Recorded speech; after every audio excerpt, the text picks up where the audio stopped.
penampilan GDT seperti saat ini, saudara, saya rasa kok hampir mustahil, hampir sulit, hampir tidak mungkin bagi tim Malaysia lain untuk mengalahkan GDT. Atau bahkan setidaknya menyamakan poin itu saya rasa susah, saudara-saudara. Hanya keajaiban yang akan menghentikan GDT untuk menjadi juara di Liga Super Malaysia. Halo saudara-saudara, jumpa lagi dengan komentator gadungan di sini. Dengan komentator yang gadungan. Seperti biasa saudara-saudara, kalau kita sudah bertemu pasti akan ada yang kita bicarakan. Baik yang bermanfaat maupun yang tidak bermanfaat. Baik yang menghibur maupun yang basa-basi. Bebas saudara-saudara, bebas. Yang penting sopan. Saudara-saudara, setelah beberapa hari, beberapa minggu mungkin ya, seminggu lebih mungkin, 2 minggu, hampir 2 minggu kita bicara tentang SEA Games. Nah, hari ini saya ingin bicara lagi tentang Liga Super Malaysia, khususnya tentang penampilan Johor Darul Takzim yang semakin keren, semakin perkasa, semakin hebat, semakin tidak bisa dibendung, semakin sulit ditandingi, semakin apalagi lah, semakin gemilang, superior. Setelah beberapa minggu tidak saya pantau, saudara-saudara, saya terkejut. Ternyata sudah memasuki pertandingan ke-11, game week 11, dan hasilnya, waduh, kembali belum pernah kalah. 11 pertandingan dengan 11 kemenangan, tanpa hasil imbang, tanpa kekalahan. Dan yang paling baru mengalahkan Kuching 4-0, 4-0 di kandangnya Kuching. Nah, ini memang benar-benar JDT ini memang luar biasa, saudara-saudara. Kalau di istilahnya Indonesia itu tidak ada obatnya. Tidak ada obat, terlalu tangguh, terlalu dominan. Nah, ini akan seperti apa, saudara-saudara? Akan kita bahas di edisi kali ini, saudara-saudara. Saudara-saudara, pada pertandingan terbaru tanggal 19 Mei, hari Jumat malam waktu Sarawak State Stadium, mainnya di situ melawan Kuching City FC.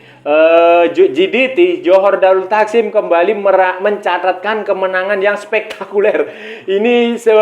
Ini udah kesekian kalinya tim tersebut, tim ini mencatatkan clean sheet, mencatatkan skor-skor yang luar biasa. Mereka mengalahkan Kuching City 4-0, di mana Fernando Forestieri mencetak 2 gol, kemudian Bergson mencetak 1 gol, Juan Muniz mencetak 1 gol, dan Jordi Amat kembali menjadi kapten, menjadi pemimpin, menjadi komandan di lini pertahanan sebagai orang yang sangat berpengaruh di jantung pertahanan Johor. Dan penampilannya juga ya seperti pertandingan-pertandingan sebelumnya, seperti pekan lalu saat menghajar Kelantan United juga, seperti sebelumnya saat mengalahkan PDRM, seperti sebelumnya saat mengalahkan Kedah, saat mengalahkan Perak, saat mengalahkan Sabah, saat mengalahkan Selangor.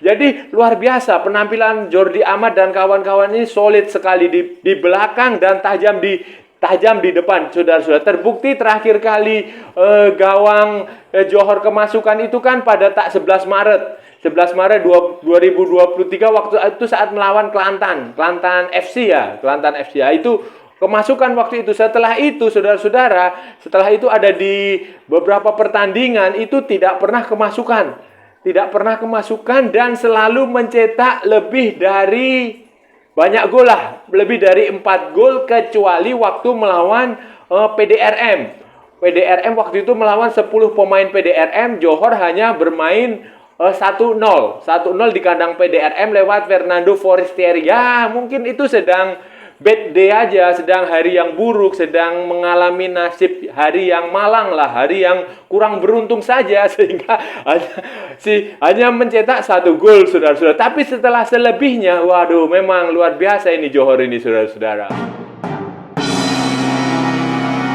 Dengan kemenangan atas Kuching FC ini berarti sekarang Johor semakin kokoh di puncak klasemen dengan 33 poin.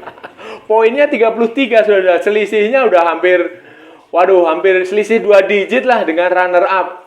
Selisihnya sangat jauh lah, sudah kita nggak usah bahas itu selisihnya. Kemudian jumlah golnya juga gila, saudara-saudara, 47 gol. 47 gol memasukkan berbanding 1 yang kemasukan. Itu artinya ada plus 46 kelebihan apa istilahnya? Plus 46 lah itu. Jadi mencetak 46 dan baru kemasukan 1 gol, dan satu-satunya gol itu ya waktu melawan waktu melawan siapa ya, saudara-saudara ya?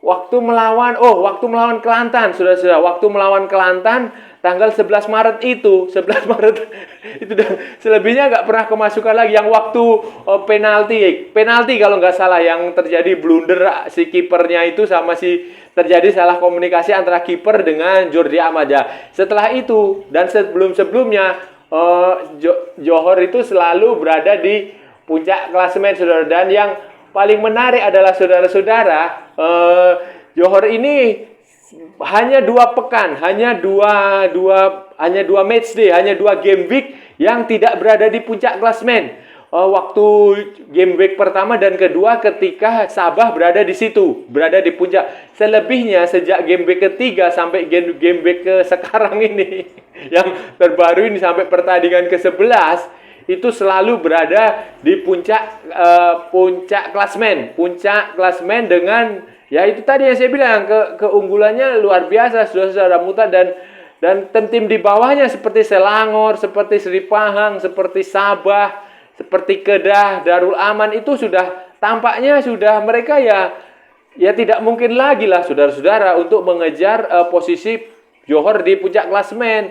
Mereka sudah tidak, ya secara logika, walaupun sepak bola ini adalah ilmu kemungkinan, itu secara logika aja kalau melihat penampilan performa Johor seperti ini ya susah mereka. Mereka ya paling masuk akal adalah ya berburu menjadi runner up Liga Super Malaysia 2023. Melihat penampilan lini depan Johor, lini serang Johor, para pemain depan, penyerang goal getternya, itu ada beberapa pemain yang menurut saya layak menjadi pemain terbaik di lini depan ya. Tentu saja yang pertama si pemain dari Italia itu, Forestieri, itu luar biasa, saudara-saudara. Dia bukan hanya menjadi pencetak gol terbanyak untuk Johor dengan 12 gol, tapi juga menjadi salah satu yang memberikan kontribusi assist terbanyak untuk pemain-pemain Johor yang bisa dimanfaatkan. Kemudian ada juga si Bergson.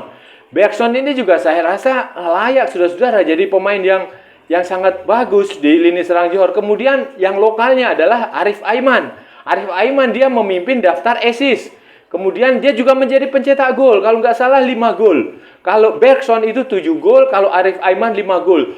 Juan Muniz itu juga jangan lupa, saudara-saudara. Dari Spanyol itu penampilannya juga bagus.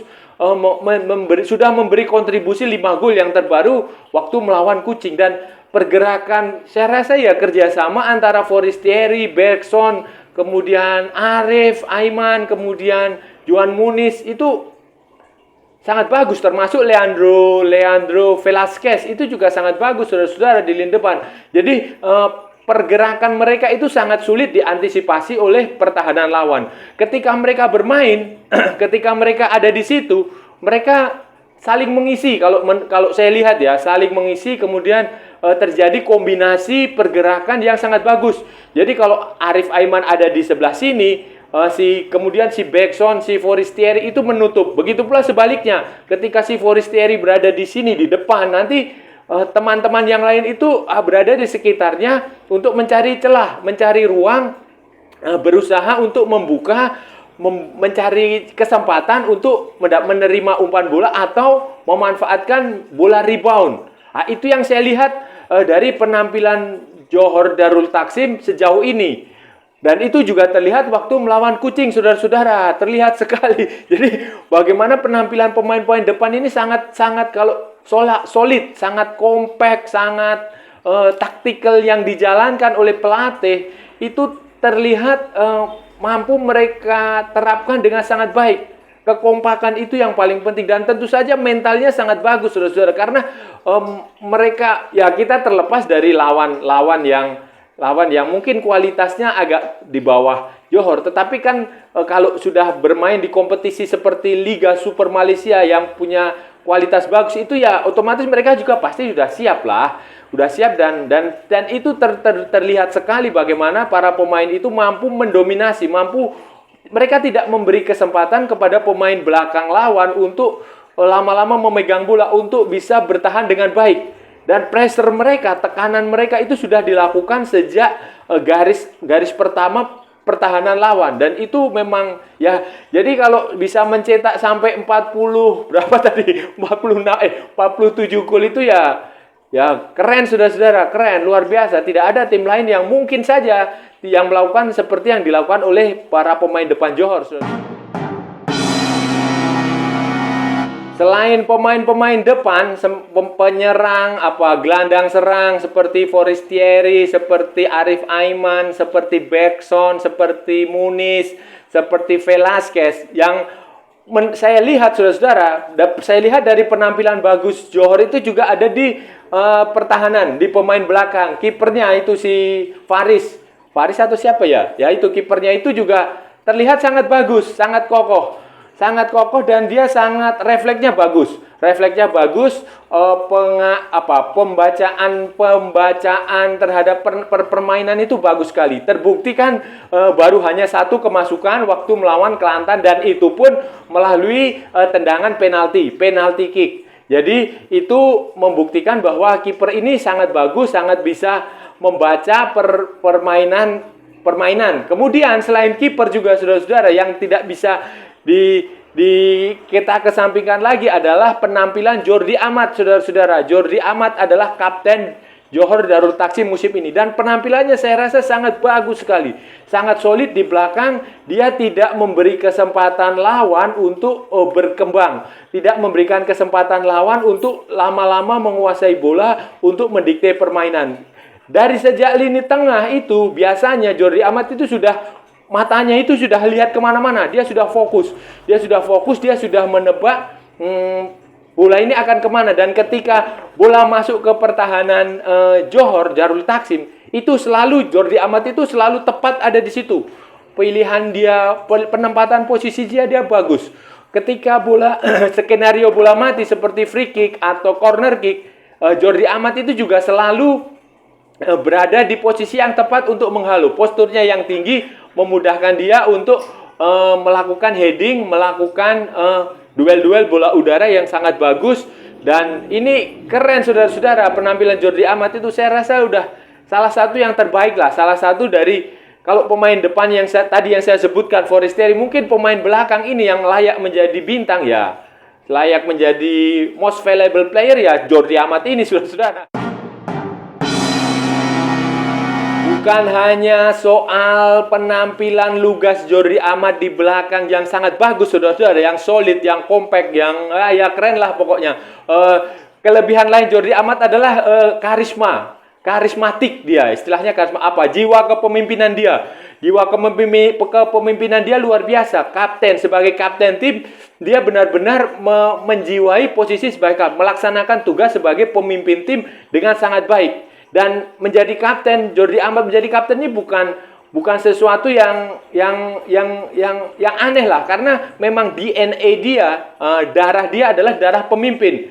Dia adalah putra, jadi anak raja, cucu raja. Jadi istilahnya pangeran di kerajaan Sulau itu di Sulawesi Utara, Siau di kerajaan Siau, pangeran. Jadi kakek dia adalah Raja Siau di Sulawesi Utara. Jadi tidak heran lah kalau dia sudah punya jiwa kepemimpinan. Dia sebagai leader di situ, dia pemimpin, dia punya kemampuan yang secara natural, secara alamiah dia memang pemimpin. Dilahirkan sebagai anak keturunan raja, sebagai pangeran. Jadi ya wajar-wajar aja kalau dia punya jiwa kepemimpinan yang bagus, dan itu dibuktikan waktu bersama Johor di pertandingan Liga Super Malaysia.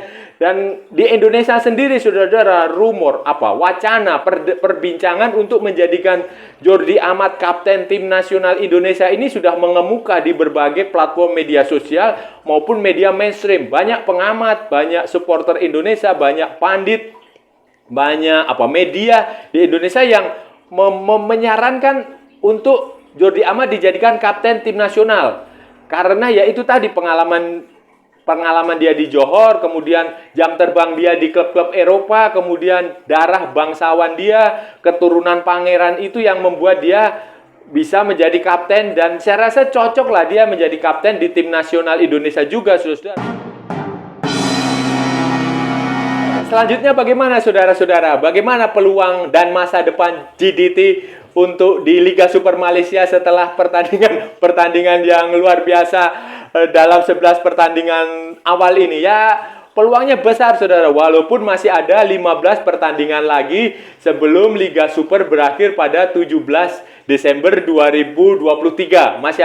Masih banyak saudara-saudara, masih banyak. Apalagi nanti masih JDT masih ketemu minggu pekan berikutnya, pertandingan berikutnya, game week berikutnya akan bertemu Sri Pahang, kemudian Penang, kemudian Terengganu, masih ada ketemu lagi Kuala Lumpur City ya. Jadi masih banyak pertandingan yang akan dijalani oleh Johor. Belum lagi masih ada turnamen di level Asia, Liga Champion Asia. Jadi masih ada banyak waktu untuk Johor terjadi apa-apa, bisa semakin bagus, bisa justru anti klimaks. Tetapi saudara-saudara, kalau kita melihat trennya, kalau kita melihat apa yang ditampilkan, ya menurut saya sih sulit, hampir mustahil tim lain akan melewati Johor.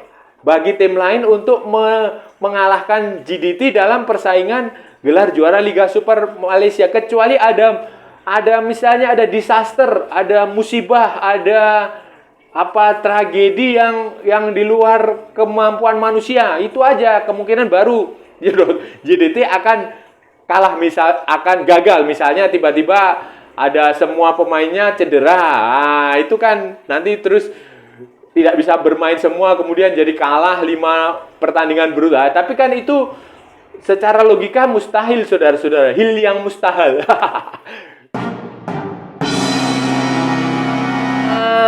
Itu tadi pembahasan kita hari ini saudara-saudara.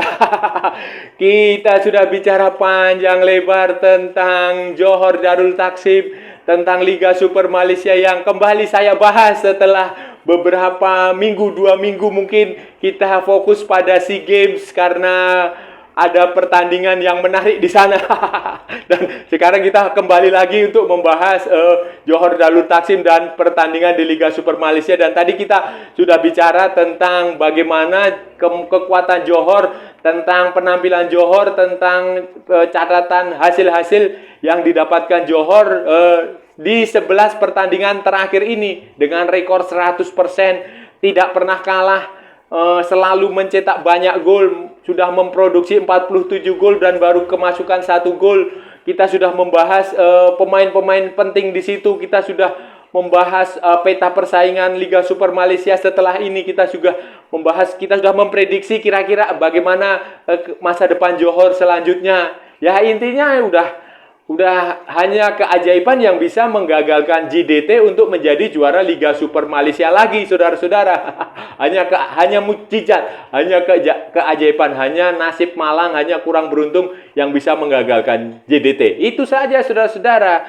Dan saya rasa udah cukup ya, saudara-saudara. Kalau ada salah-salah ya mohon maaf, namanya juga gadungan. Tetapi kalau benar itu berarti sebuah kebenaran.